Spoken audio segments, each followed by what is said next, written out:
ഈശോ മിശിഹായ്ക്ക് സ്തുതിയായിരിക്കട്ടെ. പരിശുദ്ധ അമ്മയുടെ ജന്മത്തിരുന്നാളിന് വേണ്ടി ഒരുങ്ങിക്കൊണ്ടിരിക്കുന്ന നാം ഇന്ന് 6-ാം ദിവസത്തിലേക്ക് പ്രവേശിച്ചിരിക്കുകയാണ്. മറിയത്തിൻ്റെ അഭിവാദനം കേട്ടപ്പോൾ എലിസബത്തിന്റെ ഉദരത്തിൽ ശിശു കുതിച്ചു ചാടി. എലിസബത്ത് പരിശുദ്ധാത്മാവ് നിറഞ്ഞവളായി. വിശുദ്ധ ലൂക്കോസിന് സുവിശേഷം 1-ാം അധ്യായം 41-ാം വാക്യം.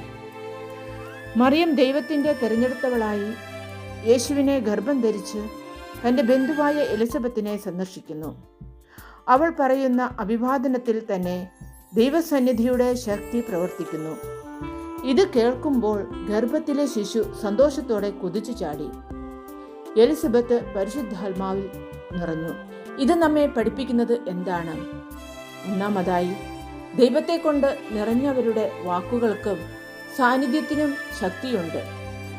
മറിയം സാധാരണമായ ഒരു വാക്കു മാത്രമേ പറഞ്ഞിരുന്നുള്ളൂ. എന്നാൽ അത് ദൈവാനുഗ്രഹത്തിൻ്റെ വാക്കായി മാറി. നമ്മുടെ ജീവിതത്തിലും ദൈവത്തിൻ്റെ ആത്മാവിൽ നിറഞ്ഞ് സംസാരിക്കുന്ന ഒരു വാക്ക് മറ്റൊരാളുടെ ജീവിതം മാറ്റിമറിക്കാൻ കഴിയും. രണ്ടാമതായി, ദൈവസന്നിധി സന്തോഷം നൽകുന്നു.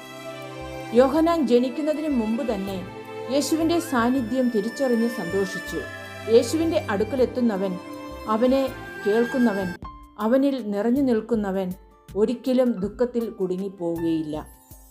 മൂന്നാമതായി, പരിശുദ്ധാത്മാവിൽ നിറയുക ദൈവത്തിൻ്റെ സാന്നിധ്യത്തിലൂടെ മാത്രമാണ് സാധ്യമാകുന്നത്. മറിയം വന്നപ്പോൾ എലിസബത്ത് ആത്മാവിൽ നിറഞ്ഞു. അതുപോലെ നമ്മുടെ ജീവിതത്തിലും യേശുവിനെ സ്വീകരിക്കുമ്പോൾ പരിശുദ്ധാത്മാവ് നമ്മെ നയിക്കും.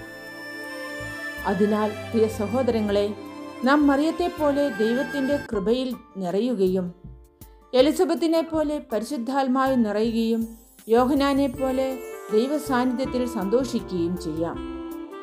ഈ ദിവസം പരിശുദ്ധ അമ്മയോടൊപ്പം നിന്നുകൊണ്ട് നമുക്കും പരിശുദ്ധ അമ്മേ മാതാവേ, ഞങ്ങളെയും ഈ വിശ്വാസത്തിൽ ദൈവസാന്നിധ്യത്തിൽ പരിശുദ്ധാത്മാവ് കൊണ്ട് ഞങ്ങളെയും നിറയ്ക്കണമേ എന്ന് നമുക്ക് പ്രാർത്ഥിക്കാം.